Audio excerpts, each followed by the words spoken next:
So guys, स्वागत है आपका एक और वीडियो में। और टाइटल से आपने जान ही लिया होगा कि आज की इस वीडियो में हम किसके बारे में बात करने वाले हैं।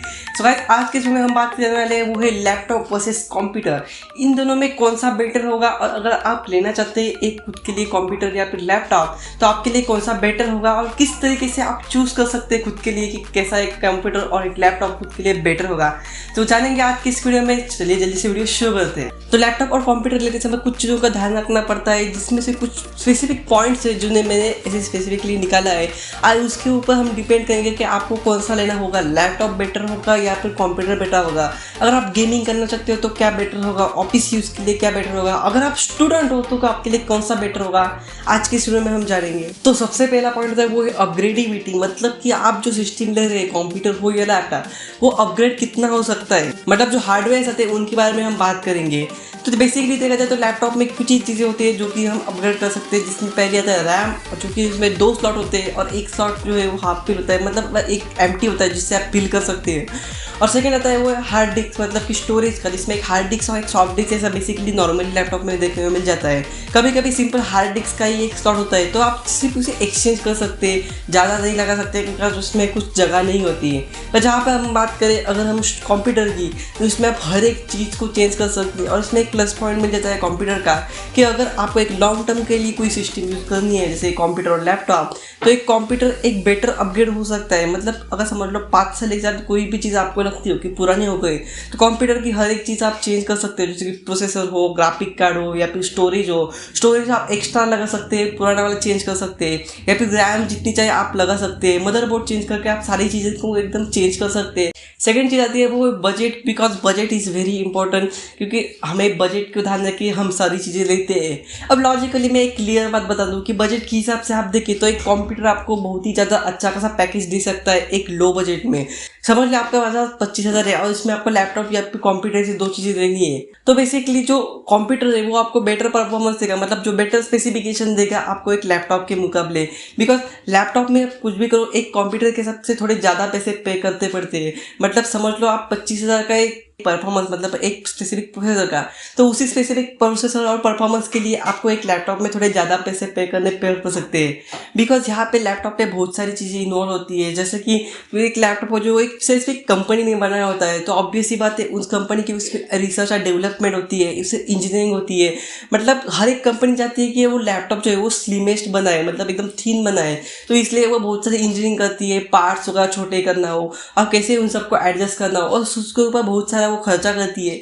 तो कंपनी का भी खर्चा होता है, या फिर समझ लो कंपनी ही खुद ही असेंबल करती है, तो वो उसमें भी उसका खर्चा होता है। तो इसलिए सारी चीज़ें मिला कर देखे जाए तो एक ऑब्वियस सी बात है, एक लैपटॉप में डिस्प्ले, कीबोर्ड, माउस आता है, और इस सारी की चीज़ों में एक थोड़ा खर्चा आता है, और इसलिए अगर आप पीसी ले तो वो थोड़ा सस्ता पड़ सकता है एज कम्पेयर टू आप लैपटॉप। पर ऐसा नहीं है पीसी में आपको मॉनिटर वगैरह खरीदना पड़ेगा, इसके लिए भी एक्स्ट्रा पैसे लगेंगे, पर सीन ऐसा होता है। पर जो लैपटॉप में आपको डिस्प्ले, कीबोर्ड जो दिखाई देता है वो कंपनी खुद के हिसाब से चूज करके देता है, और उसके हिसाब से जो कॉस्ट लगेगी वो लैपटॉप की प्राइस में ऐड होती है। पर जब पीसी में आप जब कोई भी मॉनिटर वगैरह लेने जाते तो उसमें आप प्राइस में कॉम्प्रोमाइज़ कर सकते हैं, बिकॉज आपको अगर थोड़ा लो प्राइस में चाहिए तो आप मॉनिटर लो प्राइस के भी ले सकते हैं। पर लैपटॉप में नहीं होता, लैपटॉप में जो कंपनी डिसाइड करके आपको देगी उसी पैकेज में आपको लेना पड़ता है, तो इसलिए थोड़ा सा लैपटॉप कॉस्टली हो जाता है एज कम्पेयर टू हम पीसी से करें तो। थर्ड चीज़ आती है वो है पोर्टेबिलिटी। आप मतलब समझ रहे होंगे पोर्टेबिलिटी के बारे में, मतलब कौन सी चीज़ पोर्टेबल है, तो इसी में ऑब्वियसली लैपटॉप ही पोर्टेबल है, इसे हम क्लियरली कह सकते हैं। समझ लो आप एक ऑफिस में जाने वाले काम, आपको वर्क फ्रॉम होम भी करना है, ऑफिस में भी जाना है, और उस लैपटॉप को लेकर बहुत ज़्यादा जगह ही जाना है, तो आपको एक लैपटॉप ही बहुत ज़्यादा फेवर करना चाहिए। और क्योंकि वो बहुत ज़्यादा बेटर होता है उसमें कैरी करने के लिए, और इजी होता है, हैवी भी नहीं होता, तो इसलिए एक लैपटॉप बेटर होता है एज कम्पेयर टू कंप्यूटर। क्योंकि कंप्यूटर जानते ही हो कितना बड़ा होता है, उसका सीपीयू मॉनिटर बहुत सारी चीज़ें होती है, तो कंप्यूटर एक कैरिएबल चीज़ तो बिल्कुल नहीं है। तो आपको घूमने की आदत है और लैपटॉप अगर आपको लेना जाना है तो लैपटॉप ही लीजिए, वो आपके लिए थोड़ा बेटर होगा। नेक्स्ट चीज आती है वो है डिस्प्ले साइज की। मतलब आप normal day to day life में डिस्प्ले का इतना सा कुछ फर्क नहीं पड़ता, मतलब कोई भी नॉर्मल एवरेज साइज का डिस्प्ले चल जाता है। पर समझ लो आप अगर गेमर हो, स्ट्रीमर हो, या फिर समझ लो आप एडिटिंग करते हो कोई एकदम हायर एंड, या फिर आपको मूवीज देखना पसंद हो, तो आपके लिए एक डिस्प्ले साइज एक मेजर फैक्टर बन जाता है, बिकॉज आपको बड़ा सा बड़ा डिस्प्ले चाहिए होता है। और अगर हम लैपटॉप की बात करें तो लैपटॉप में ज़्यादा डिस्प्ले के वेरिएंट नहीं मिलते, मतलब शायद एक ही दो ही या फिर इतने ही मिलते होंगे या फिर तीन ज़्यादा से मिलते होंगे, पर वो भी ज़्यादा बड़े नहीं होते, कुछ स्पेसिफिक साइज़ के हिसाब से ही होते हैं। पर अगर हम कंप्यूटर की बात करें तो इसमें आपको बहुत सारे वेरिएंट देखने को मिल जाते हैं। अब जो चाहिए वो मर्जी से आप वो भी डिस्प्ले आप कंप्यूटर में लगा सकते हैं खुद के हिसाब से। आप चाहे तो 18 इंच 40 24 इंच 27 इंच जितना बड़ा उतना चाहे आप कंप्यूटर में डिस्प्ले लगा सकते हैं। और ऐसा नहीं है कि आप लैपटॉप में नहीं लगा सकते, लैपटॉप में भी आप डिस्प्ले को लगा सकते हैं, पर फिर भी आप अगर एक प्रोफेशनल काम करें तो एक लैपटॉप लो उसके ऊपर फिर से डिस्प्ले लगाओ तो थोड़ा सा वियर्ड लगेगा। इसलिए आप स्पेसिफिकली कोई काम करना चाहते हैं जिसमें बड़े डिस्प्ले आप होना आपके लिए ज़रूरत है तो एक आप कंप्यूटर को प्रेफर कर सकते हैं। पर अगर आपको कुछ वैसे ही पोर्टेबिलिटी चाहिए तो आप लैपटॉप लेके उसको भी डिस्प्ले लगा सकते हैं, पर सिर्फ आपको एक्स्ट्रा कॉस्ट पे करना पड़ जाएगा। नेक्स्ट चीज़ है वो पावर कट, मतलब समझ सकते हैं कि कुछ कुछ गाँव में या फिर शहरों में पावर कट के इश्यूज होते हैं, मतलब कोई बारिश आ गई हो तो पावर कट हो जाता है या फिर नॉर्मली लोड शेडिंग वगैरह। तो ऐसे में आपको एक ऐसी चीज़ प्रेफर करना है जो कि आपके लिए बहुत यूजफुल है, वो है लैपटॉप।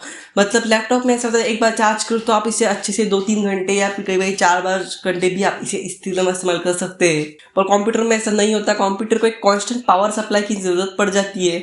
तो इसलिए कंप्यूटर अगर आपके एरिया में पावर कट का बहुत ज़्यादा इशू होता है तो कंप्यूटर एक आपके लिए प्रेफर नहीं होगा। हालांकि आप यूपीएस लगा सकते हैं, अगर आप इन्वर्टर है तो आप चला सकते हैं, पर यूपीएस इतना ज़्यादा नहीं चलता और कई बार वो लोड ज़्यादा नहीं ले पाता। पर अगर बिकॉज इसमें एक स्पेसिफिक बैटरी होती है जिसकी वजह से आप चला सकते हैं एक बार चार्ज करके, तो इससे आप पावर कट में अगर आप प्रॉब्लम फेस करें तो एक लैपटॉप आपके लिए बेटर हो सकता है। पर फिर भी सारी चीज़ों के ऊपर के जो पॉइंट है उनके ऊपर ध्यान भी लेकर आपको लेना चाहिए, आपको क्या लेना चाहिए वो। तो एनीवे जो कि भी ऑफिस यूजर्स है, मतलब जो ऑफिस में जाने वाले या फिर स्टूडेंट है, उनके लिए एक ओवरऑल के लिए एक वो कैरिएबल पोर्टेबल एक लैपटॉप आपके लिए अच्छा हो सकता है अगर आप लेते हैं तो।